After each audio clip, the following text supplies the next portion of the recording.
Bonjour ou bonsoir, selon l'heure à laquelle vous nous regardez. Je suis votre chroniqueur audio et animateur de podcast à l'ODJ Média.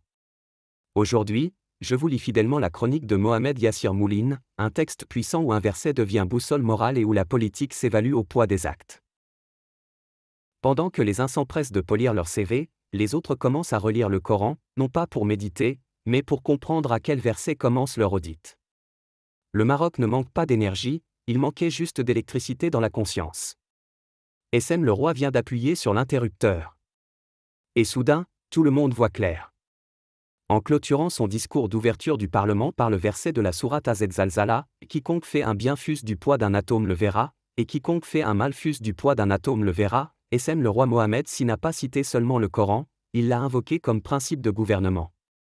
Ce choix, d'une sobriété calculée, traduit la volonté de SM le roi de replacer l'action publique sous le signe d'une justice absolue, morale autant que politique. L'auteur ajoute que la séquence ouvre une phase d'évaluation, bien plus qu'un temps d'explication. Dans la tradition marocaine, les discours royaux n'appartiennent pas à la rhétorique des promesses mais à celle des bilans. Ici, le ton est clair, le royaume entre dans une phase d'évaluation, non d'explication. La reddition des comptes cesse d'être un slogan administratif pour devenir une exigence éthique.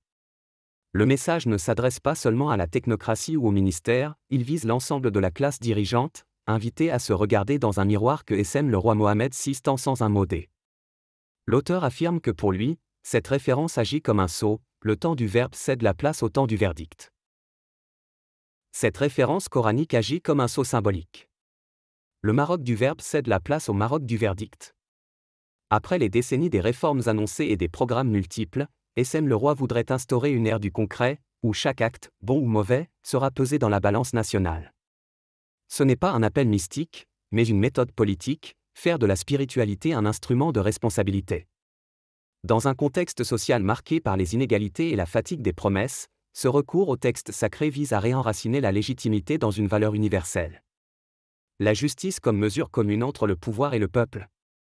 L'auteur souligne ensuite que le verset remet les compteurs à zéro et réinstalle la balance des preuves. Le verset n'est pas venu pour orner un discours, mais pour remettre les compteurs à zéro.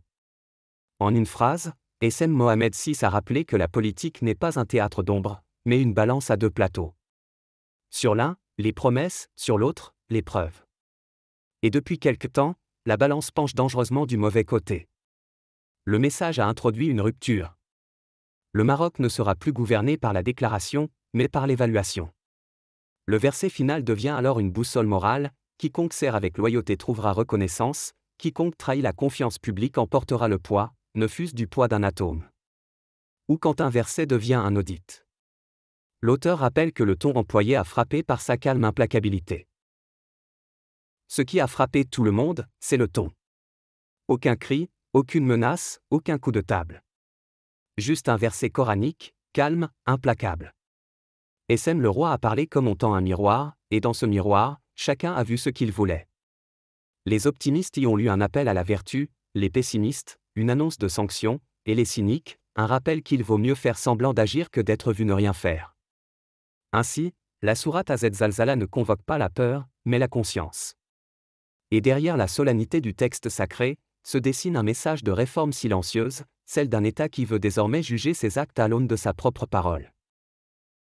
Merci pour votre attention. J'ai lu, mot pour mot, la chronique de Mohamed Yassir Mouline, en respectant strictement son intégrité. On se retrouve très bientôt pour une nouvelle lecture fidèle sur l'ODJ Média, avec la même exigence et la même clarté.